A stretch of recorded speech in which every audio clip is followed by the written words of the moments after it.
변화의 절박함. 과거의 존재 방식과 자연과의 관계가 제 기능을 하지 못하고 근본적인 위기가 생겨 도저히 해결할 수 없을 것 같은 문제로 인해 생존이 위협당한다면 각각의 생명체나 종은 죽거나 멸종한다. 아니면 진화의 도약을 통해 조건의 한계를 뛰어넘어 비상한다. 지구의 생명체는 맨 처음 바다에서 진화했다고 여겨진다. 지상에 동물이 전혀 없었을 때 바다 속에는 생명이 넘쳐나고 있었다.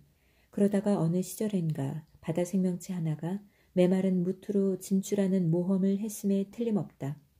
아마 처음에는 단지 몇 센티미터 기어 올라왔다가 거대한 중력에 지쳐 중력을 거의 느끼지 않고 훨씬 쉽게 살아갈 수 있는 물속으로 되돌아갔을 것이다.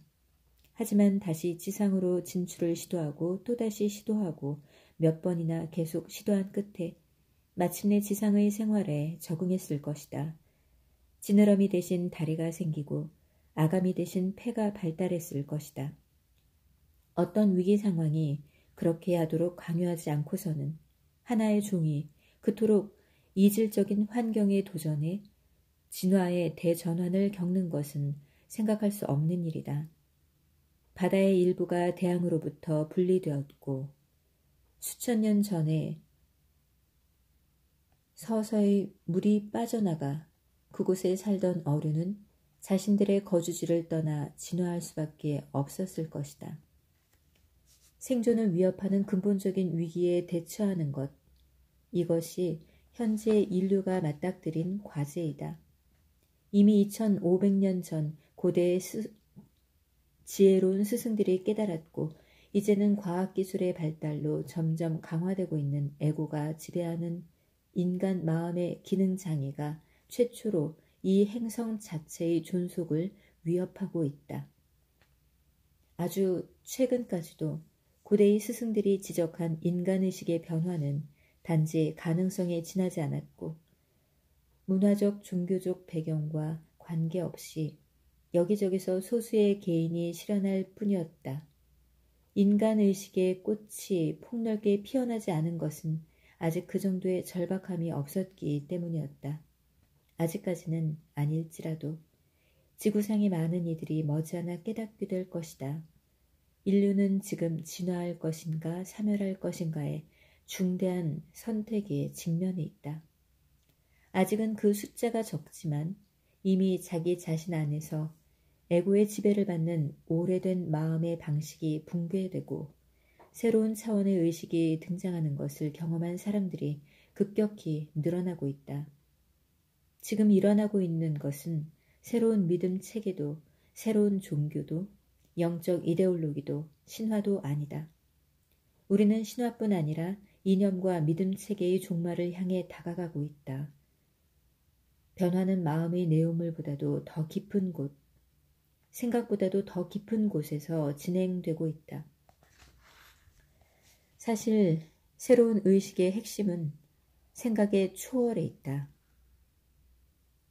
생각보다도 높은 곳으로 올라가 생각보다도 무한히 광대한 차원이 자기 자신 내부에 있음을 깨닫는 새로운 능력에 있다. 그때는 더 이상 자신의 정체성을, 자신이 누구인가에 대한 느낌을 지금까지 자기 자신으로 여겼던 끊임없는 생각의 흐름에서 찾지 않는다. 자기의 머릿속 목소리가 실은 자신이 아님을 깨닫는 것은 이루 말할 수 없는 자유이다. 그렇다면 자신은 누구인가? 자신은 생각하는 자신을 보고 있는 사람이다. 생각 이전의 그 알아차림. 생각이 일어나는 공간이 바로 자신이다. 감정과 감각, 지각이 일어나는 공간이. 에고는 형상과의 동일화에 지나지 않는다. 그 형상은 주로 생각의 형태이다. 만약 악이 어떤 실체를 가지고 있다면 사실 악이란 절대적인 실체가 아니라 상대적인 것이지만 악에 대한 정의도 이렇게 내릴 수 있을 것이다. 형상을 자기 자신이라고 완전히 믿는 것, 물질적인 형상, 생각 형태, 감정 형태와 동일화되는 것이다. 그래서 자신이 전체와 연결되어 있음을, 모든 다른 사람과 생명의 원천과 본질적으로 연결되어 있음을 전혀 알아차리지 못한다. 그 연결성에 대한 기억 상실, 그것이 원죄이고 고통이며 망상이다.